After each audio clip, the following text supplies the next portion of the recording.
After her break into the music scene in 2005, the world has watched Rihanna grow into one of the most successful women on the planet. But her rise to success was anything but easy. This superstar has faced her fair share of hardships. Here is Rihanna's tragic real-life story. Rihanna remembers growing up years in Barbados as being, in her words, just a little island girl riding bikes, running around barefoot, and flying kites in the cemetery. But her childhood home wasn't as free. Her father's drinking problems would lead to some extremely tense moments. She told Rolling Stone in 2011, Fridays would be scary because he would come home drunk, he'd get paid, and half of it would go toward alcohol. He'd walk in the door, and it was all eyes on him. The future pop star could feel the temperature in the house go up whenever domestic violence was around the corner. Previously telling ABC News, "My parents had a very abusive relationship. My dad was the abuser. He hit her on numerous accounts. I don't want to say normal, but it wasn't a surprise when it happened. She never went to the hospital. Domestic violence is not something that people want anybody to know." Though her mother was the primary victim of her father's outbursts, Rihanna recalled one time in particular when she was punished for wanting to stay at the beach 10 minutes longer. She told Rolling Stone, "He slapped me so hard, I ran home with his handprint on me. I couldn't believe it. My mother saw my face, how traumatized I was. You know how, when you know you did something wrong, and you deserve to get beat? This was out of nowhere." Rihanna is a musician first, but she's a powerful businesswoman as well.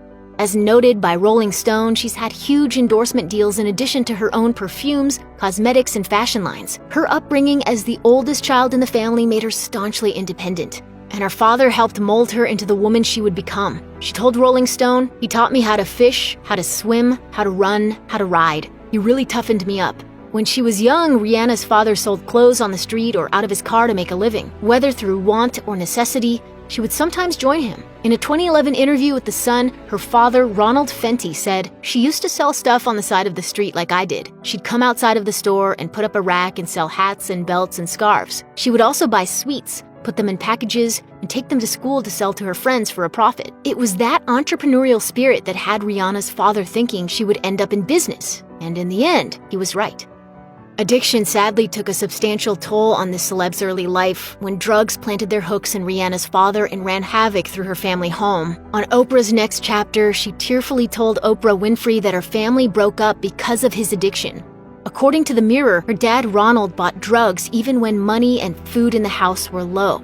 Rihanna admitted, "Even as a toddler, I learned that my mom and dad would argue when there was foil paper in the ashtray." When she was 9 years old, Rihanna walked in on her dad smoking crack. According to Rolling Stone, Ronald admitted to The Sun that he did in fact have a drug problem and that Rihanna had seen him take drugs in their house. He explained, "She was just a little kid and it made her look at me and other things differently. Around the same time, we were walking down the street with the kids and there was a guy sleeping on the sidewalk. Her mother said to Rihanna, 'Your dad is going to end up like that.' I did not want my children to see me sleeping on the sidewalk, so I started making the changes." Rihanna's father would eventually beat his addiction, but it cost him his marriage and damaged his relationship with his children. He said, "I had to give up drugs for my family. I still kind of lost them."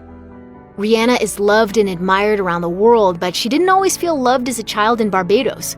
Her father was a descendant of a poor Irish community, the members of which were often referred to with derogatory names. Rihanna's last name, Fenty, was a common surname for this group of people. The future singer-songwriter also had a light complexion, and this combination led to teasing in school. In a 2009 interview with Allure, Rihanna explained, "I was cultured in a very black way, but when I got to school, I'm being called white. They would look at me and they would curse me out. I didn't understand." The future celeb didn't take it lightly, and she fought back, sometimes with her fists. She told Glamour, "I got teased my entire school life. What they were picking on, I don't even understand. It was my skin color. Then when I got older, it was about my breasts." The constant bullying she faced, however, helped shape her and prepare her for a life in the limelight, a life that can be cruel and unforgiving.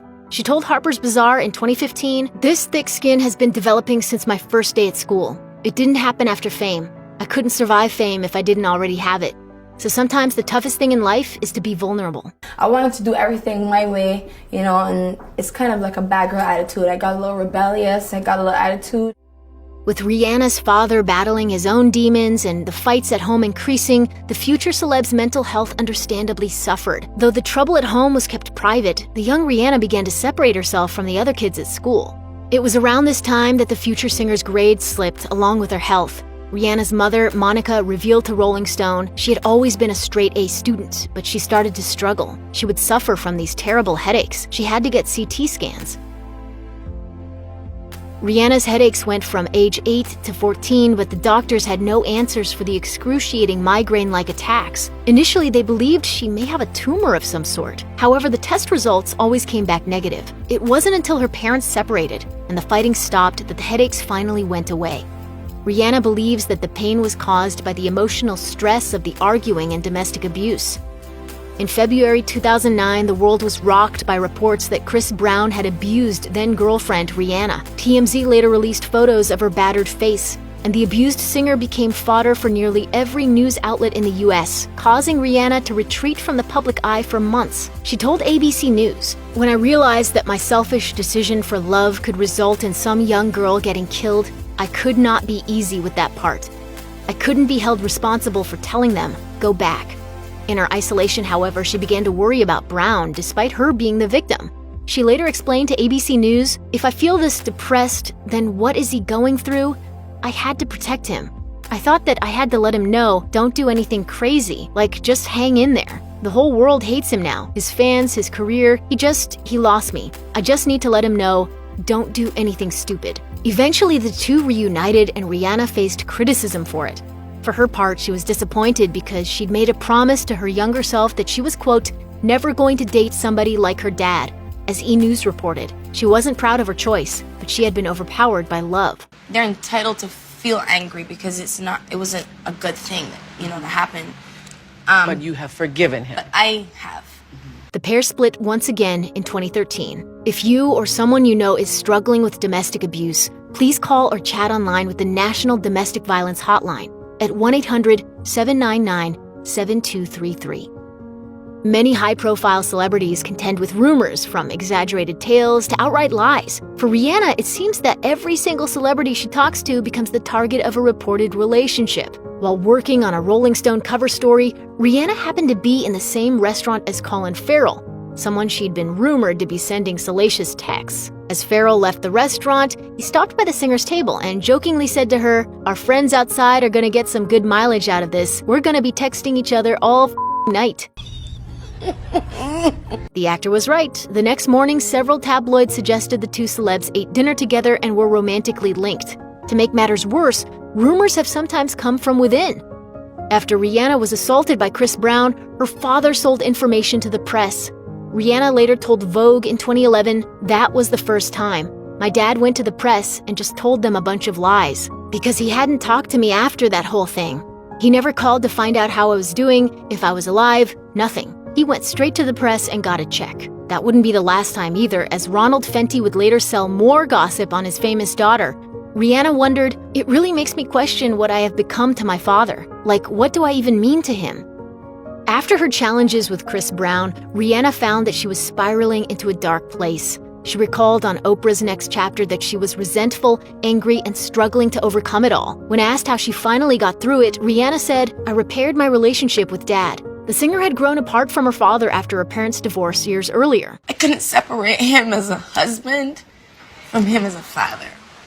I felt like if he was a bad husband, he was a bad father. After the reconciliation, however, Rihanna and Ronald continued butting heads. In some cases, it wasn't personal, it was business. According to CNN, Rihanna discovered that her father and his business partner were allegedly using her name and brand, Fenty, to earn money. The singer and her representatives repeatedly asked the pair to stop. When that failed, they filed a lawsuit. According to the 2019 suit, Rihanna's father reportedly launched a production and talent company called Fenty Entertainment in 2017 and negotiated 15 unauthorized Rihanna shows, all totaling nearly $15.5 million.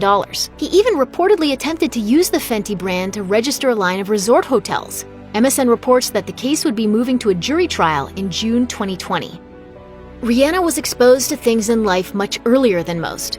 By the time the singer-songwriter was 16 years old, her father had moved out and her mother had returned to work to support the family. This left the younger teenager at home to look after her younger brother. Though it caused Rihanna to grow up quickly, she looks back at these times fondly, telling Elle that it was, quote, probably the best summer she ever had. But it was more than one summer that she would act as caregiver. While Rihanna takes on much of this willingly, like gifting her mother a massive mansion, some of it has been imposed upon her. In 2008, she was forced to send her father home from her US tour for drunken behavior. According to the Daily Mail, in order to save her father from going to jail for a California arrest, Rihanna agreed to pay $58,000 for him to enter a Malibu rehab program in 2013. And while speaking with Rolling Stone, Rihanna revealed that her dad once sent her a text with nothing but prices for furniture that he wanted to buy for his house. She explained, "It's fine, I'll give my father anything. It's not something that's hard for me to help him with. It's just like, damn, Dad. Hi."